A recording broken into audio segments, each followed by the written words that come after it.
The hidden origin of stray dogs, what no one tells you.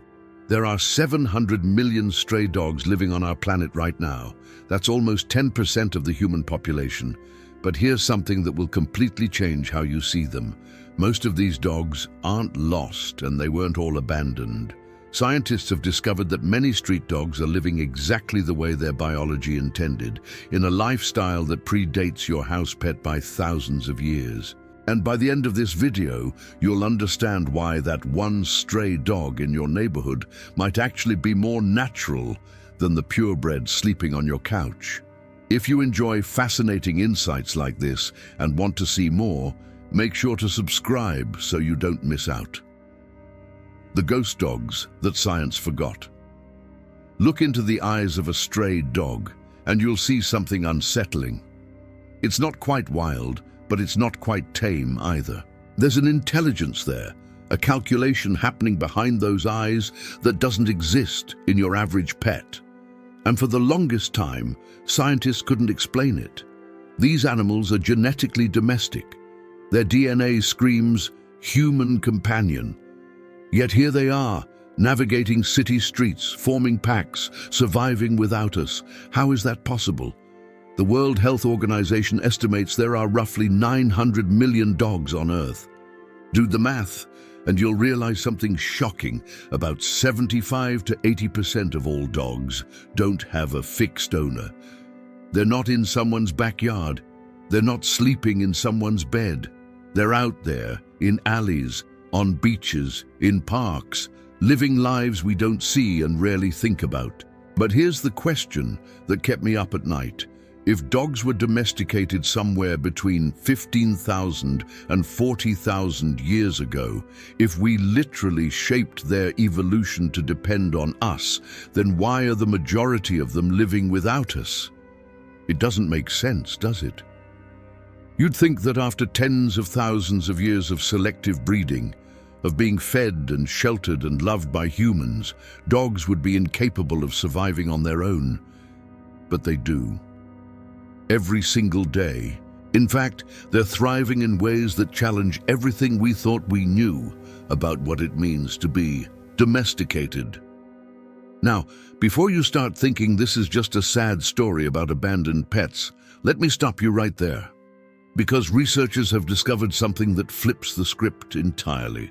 Not all stray dogs are strays in the way you think. There's a category scientists call voluntary strays. Dogs that have access to human care but choose not to fully commit to it. They'll accept food from people, maybe even affection, but when night falls, they disappear back into their world. They're not feral, they're not wild. They're something else entirely, something we never planned for. In 2013, Dr. Catherine Lord from the University of Massachusetts Amherst published research that changed how we understand these animals. She studied the critical socialization window in puppies, that magical period between 4 and 14 weeks of age, when a dog's brain is basically deciding, am I a pet or am I something else? Her findings were startling. Dogs born on the streets, even though they're genetically identical to house pets, develop completely different behavioral patterns. Their brains wire differently. They learn to read human behavior, not as masters to obey, but as resources to navigate. They're not broken pets, they're adapted survivors. Think about that for a second. These aren't wolves. They haven't regressed into some primitive state. They're dogs, through and through, but they've learned to exist in the margins of our world, using the very traits we bred into them, just in ways we never intended. They're socially intelligent, incredibly adaptable, and emotionally complex. They form bonds, hierarchies, and communities. But they do it without us at the center. And nowhere is this more evident than in Chernobyl. Yes, that Chernobyl. When the nuclear disaster forced mass evacuations in 1986, families had to leave their pets behind. Fast forward nearly 4 decades, and the descendants of those abandoned dogs are still there, forming stable populations in the exclusion zone. The Clean Futures Fund has been studying them for years, and here's what they found. These dogs didn't turn into wolves. They didn't become vicious, uncontrollable beasts. Instead, they created something entirely new, a canine society that exists parallel to humanity, neither fully domestic nor fully wild. They interact with scientists and workers. They show affection, but they don't need us the way a pet does.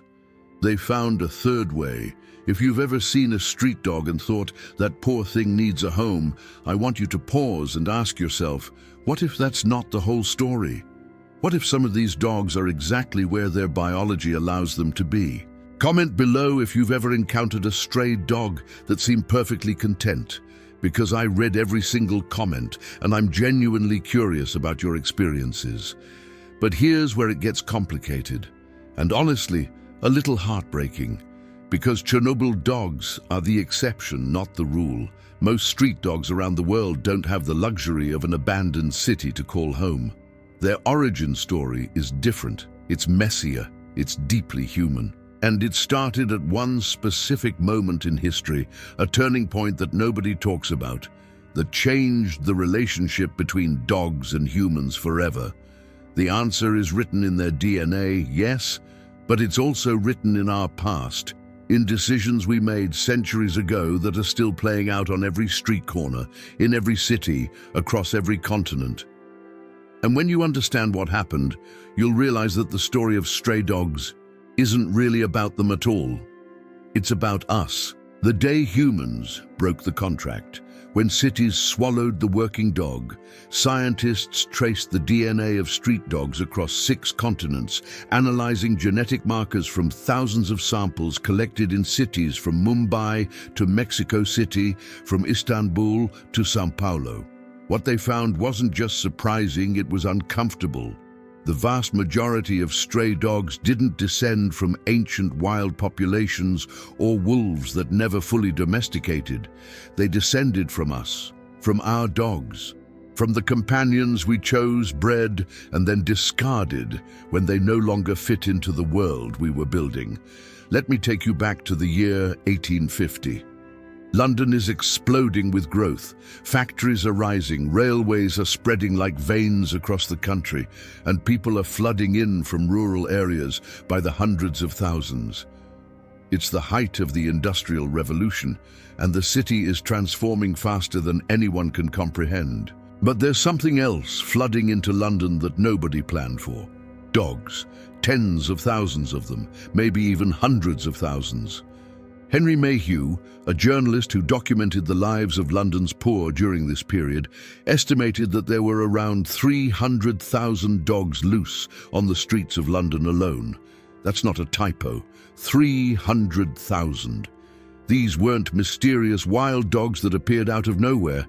They were sheepdogs whose flocks had disappeared into urban sprawl. They were hunting dogs whose masters had traded forests for factory floors. They were cart pullers, ratters, and farm guardians who suddenly had no farm to guard. Families that had relied on these dogs for generations found themselves crammed into tenement buildings where a working dog wasn't just impractical, it was impossible. And so they let them go. Not out of cruelty necessarily, but out of necessity. The cities couldn't accommodate them. There were no jobs for a sheepdog in a textile mill. There was no space for a hunting hound in a 2-room apartment housing 8 people. These dogs, who had been essential to rural life, became invisible in urban life, unwanted in the way. The first wave of mass abandonment wasn't about people being cruel. It was about the world changing faster than the bond between humans and dogs could adapt. But it gets worse. Because as cities modernized, dogs went from being ignored to being actively persecuted. In the 1870s, New York City launched systematic campaigns to round up and exterminate stray dogs. They were seen as disease vectors, nuisances, threats to public order. Paris did the same. Berlin followed. The official stance became clear. Dogs belonged in homes or nowhere at all. There was no middle ground, No recognition that these animals had been partners in human survival for millennia. They were either property or pests. And here's the bitter irony that makes my blood boil a little. At the exact same time, cities were exterminating street dogs. The wealthy were inventing the modern purebred dog industry. The Kennel Club was founded in London in 1873, creating strict standards for what a proper dog should look like. Bloodlines became obsessions. Pedigrees became status symbols. Dogs were no longer workers or companions in the traditional sense. They became accessories, objects of aesthetic perfection, living trophies that showed you had the money and the taste to own something exclusive. Suddenly, there were good dogs and bad dogs, purebreds and mongrels, champions and mutts. And if you were a dog without papers, without a traceable lineage, without a human willing to pay money for you, then you were less than. You were a stray, you were disposable. The partnership that had existed for tens of thousands of years was being rewritten into a transaction, and millions of dogs who didn't fit the new definition were cast aside. Now here's what's fascinating from a purely genetic standpoint, and why this whole obsession with purebreds is even more absurd than you might think. In 2017, researchers published a comprehensive genetic study in Cell Reports, analyzing the DNA of hundreds of dog breeds. What they found was striking. Street dogs, those mutts and mongrels we dismissed as inferior, maintain significantly higher genetic diversity than purebreds. They're healthier, they live longer, they have fewer inherited diseases. By trying to create the perfect dog through selective breeding, we actually weakened them. Meanwhile, the dogs we threw away kept the robust, adaptable genetics that made dogs successful in the first place. But the damage was done. This model, this idea that dogs must be owned and controlled or eliminated, didn't stay in Europe. Colonial powers exported it everywhere they went. The British brought it to India, where today you'll find over 30 million stray dogs, the largest population in the world. Spanish and Portuguese colonizers brought it to Latin America. The pattern repeated across continents. Rapid urbanization plus Western ideas about pet ownership equals massive stray dog populations. In Brazil, in Mexico, in Turkey, and Thailand, you see the same story playing out. Cities growing faster than infrastructure can handle. Dogs being bred for companionship but then abandoned when families can't afford them, or move to places that don't allow pets.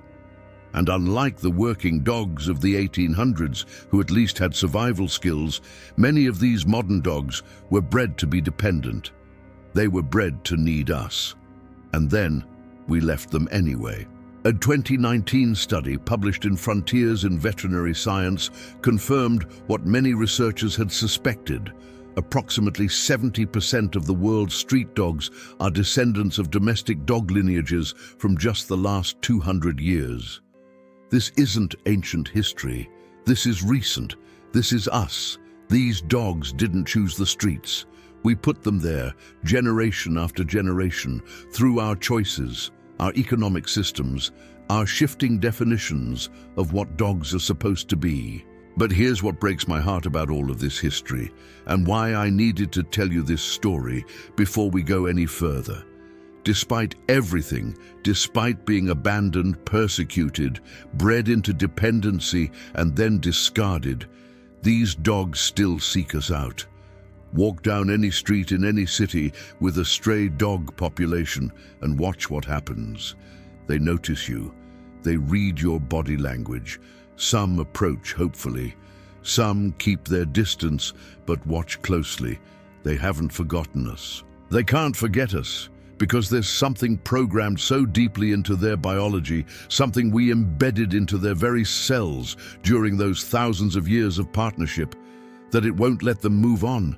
It won't let them become truly wild. And when you understand what that mechanism is, when you see the science behind why they keep waiting, why they keep trying, why they still produce the chemicals of trust when they look into human eyes even after everything we've done, you'll realize that the cruelty isn't just what we did centuries ago, it's what we're still doing today, every time we look away. The science of loyalty that refuses to die. The brain chemistry that won't quit, that's something I mentioned.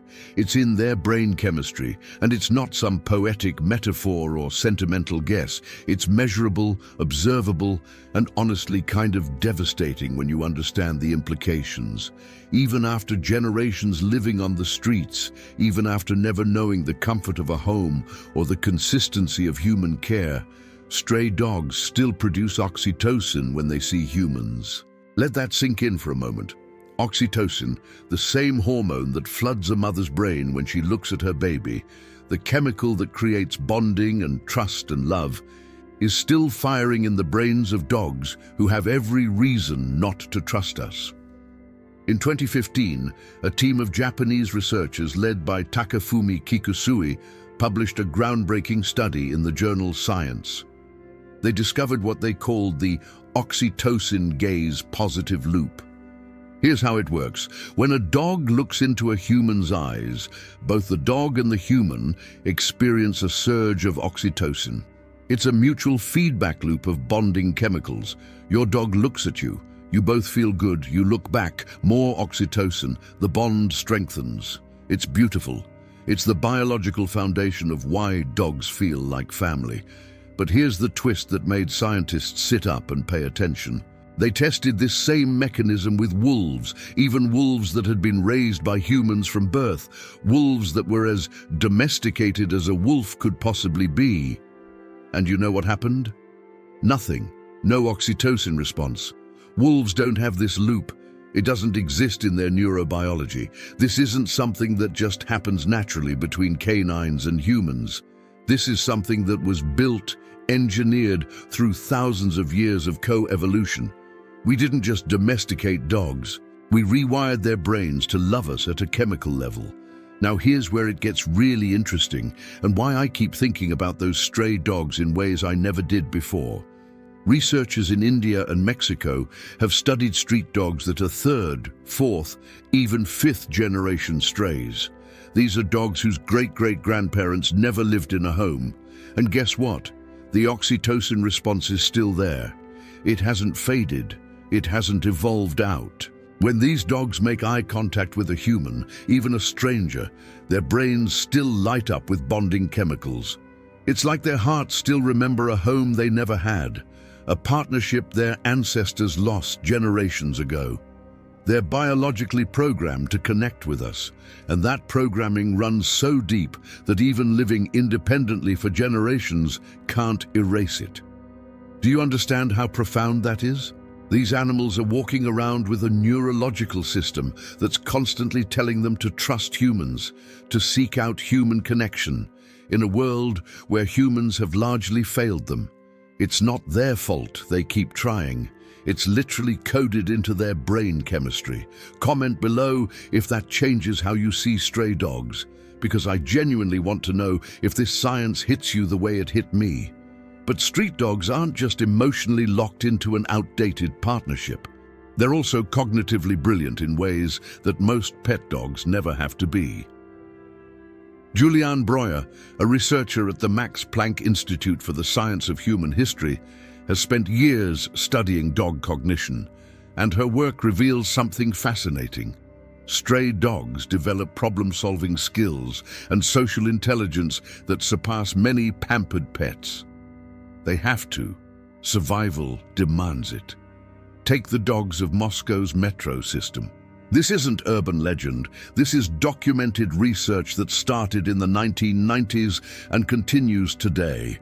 A biologist named Andrei Poyarkov spent years observing stray dogs that learned to navigate the subway. Not randomly, but strategically. They figured out which trains go where. They board at specific stations, ride several stops, and exit at destinations where they know food or favorable conditions await. They've learned to recognize the recorded announcements. Some researchers believe certain dogs can even read the Cyrillic station names. They've cracked the code of a human transportation system and use it like they're commuters. In Mumbai, stray dogs have learned traffic patterns. I'm not exaggerating. Scientists have filmed them waiting at crosswalks, watching for pedestrians to cross, then following them across busy intersections. They've learned that red lights mean stopped cars and safe passage. They didn't need training. They observed, they learned, they adapted. This isn't instinct. This is high-level problem solving. And here's what strikes me most about all of this. They're not using wolf survival strategies. They're using hyper-developed social intelligence, the exact trait we bred into them to make them better companions. They're reading us, predicting us, using their understanding of human behavior to survive in human-dominated environments. They didn't lose their domestication. They adapted it. They took the tools we gave them, the cognitive abilities we selected for over millennia, and repurposed them for a life we never intended. If that's not resilience, I don't know what is. But let me be clear about something, because I don't want to romanticize this. Their adaptation is impressive, yes, but it comes at a brutal cost. A 2018 Italian study measuring stress hormones in stray dogs found chronically elevated cortisol levels, the biological marker of long-term stress.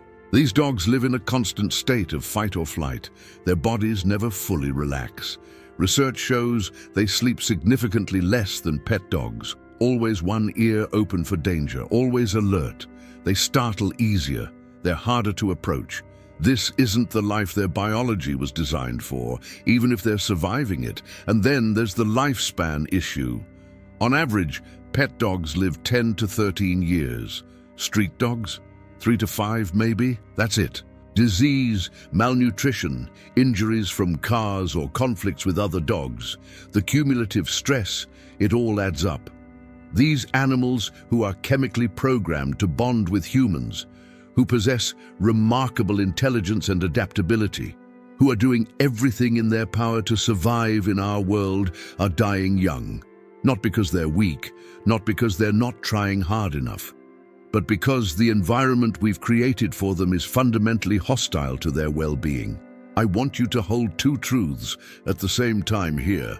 Street dogs are capable, intelligent survivors who have found ways to exist in conditions that would break many animals.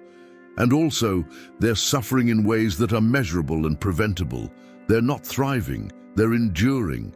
And the fact that they keep seeking human contact, that their brains keep producing bonding chemicals when they see us, that they keep trying despite everything, that's not inspiring. That's tragic. Because it means we built them to need us, and then we made ourselves unavailable. So when you see a street dog and you feel that instinct to look away, to avoid eye contact because it's uncomfortable or because you don't know what to do, just remember, that dog's brain is releasing oxytocin right now, the bonding hormone, the trust chemical. Even if you're a stranger, even if you've never helped them, their neurobiology is screaming at them that humans mean safety, partnership, home, and we've conditioned ourselves to ignore it. Now here's the part that gave me goosebumps when I first learned it, the part that made me realize this story doesn't have to end in tragedy. Scientists have discovered something happening right now in cities all over the world that's quietly rewriting this entire narrative. Small groups of people have tested a radical new approach to street dogs, something that respects their intelligence, honors their adaptation, and actually addresses the root problems instead of just the symptoms. And it's working. It's actually working in ways that traditional animal control and shelter systems never could. The data is undeniable. The results are transforming entire communities. And you might already be part of the solution without even knowing it, just by changing how you think about that one dog you see on your way to work every morning. The new contract, how we can fix this, the solution hiding in plain sight. That radical approach I mentioned, it's called TNR, Trap, Neuter, Return, and it's backed by decades of scientific research and real-world success stories that somehow never make headlines. This final chapter isn't about guilt. It's not about making you feel bad for not adopting every stray dog you see. It's about actual proven solutions that are changing the lives of millions of dogs right now, and how understanding these solutions can shift the way you interact with street dogs in your own community. Here's how TNR works, and why it's so different from every failed approach that came before it. Organizations humanely trap street dogs, bring them to veterinary facilities where they're spayed or neutered, vaccinated against rabies and other diseases, given medical treatment for any injuries or conditions, and then, here's the crucial part, they're returned to their original territory, not taken to shelters, not relocated, returned.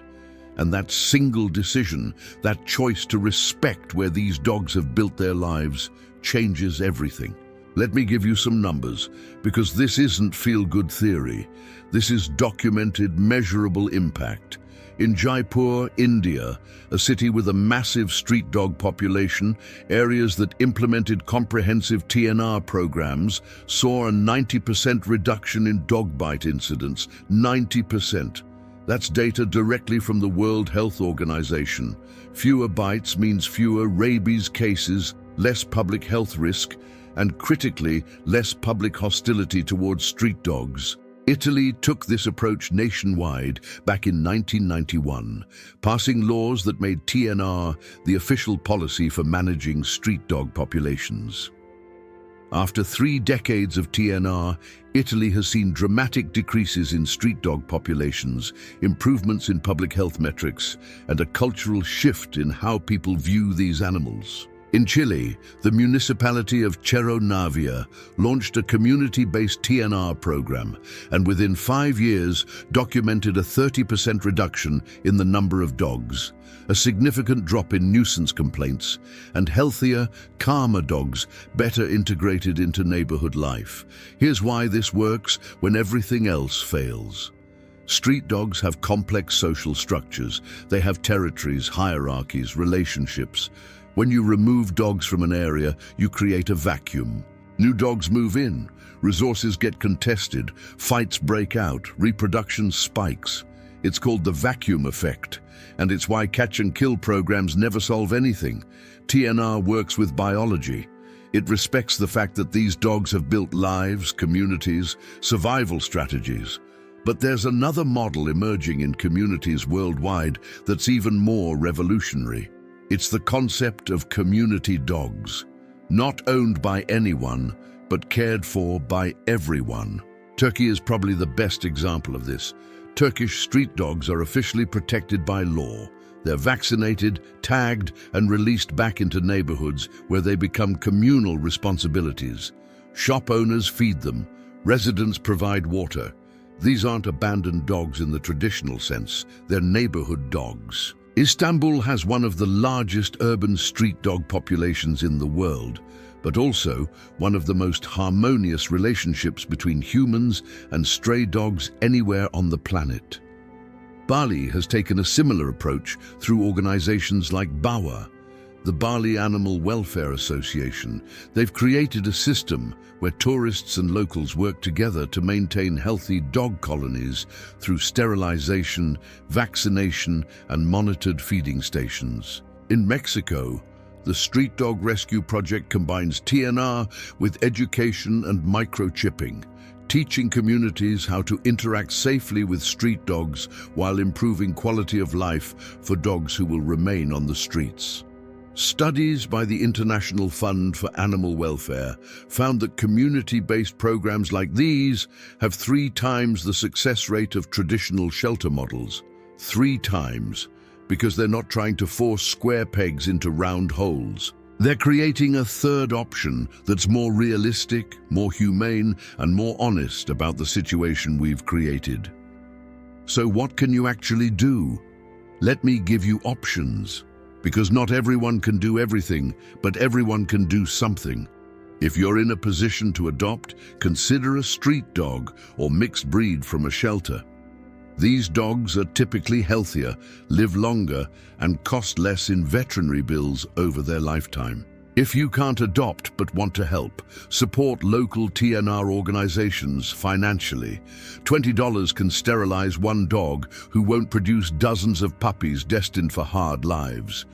If you encounter street dogs regularly, educate yourself about TNR programs in your city. Many places have them, they're just not well publicized. If your city doesn't have one, advocate for it. The science is on your side. And here's something crucial. If you feed street dogs, please do it responsibly. Inconsistent feeding creates dependency and food aggression. If you're going to feed them, commit to it. Same time, same place, appropriate amounts. Comment below if you've faced this dilemma, and I'll respond with specific guidance. If you're already a dog owner, spay or neuter your pet. Microchip them. Plan for contingencies. What happens to your dog if you lose your housing or face a financial emergency? Having a plan means your dog doesn't become a statistic. There are 700 million street dogs on this planet. We're not going to adopt our way out of this. The scale is too massive, but we can make their lives better. We can stop the population from growing. We can create communities where dogs and humans coexist safely. The hidden origin of stray dogs isn't really about where they came from. They came from us, from our choices, our systems, our failures to adapt. The real question is where we go from here. Do we keep looking away? Or do we finally recognize them for what they are? Living proof that loyalty doesn't need a leash, that love doesn't require ownership, and that the bond between humans and dogs is strong enough to survive even our worst mistakes. Next time you see a street dog, don't look away. See them, really see them, not with pity but with respect. They're survivors carrying the blueprint of that ancient trust we forged thousands of years ago. We broke the contract once. Let's rewrite it together. If this video changed how you see street dogs, share it and subscribe so you don't miss more content like this. And most importantly, do something, even something small. Because millions of small actions create movements, and movements change the world. These dogs have been waiting long enough.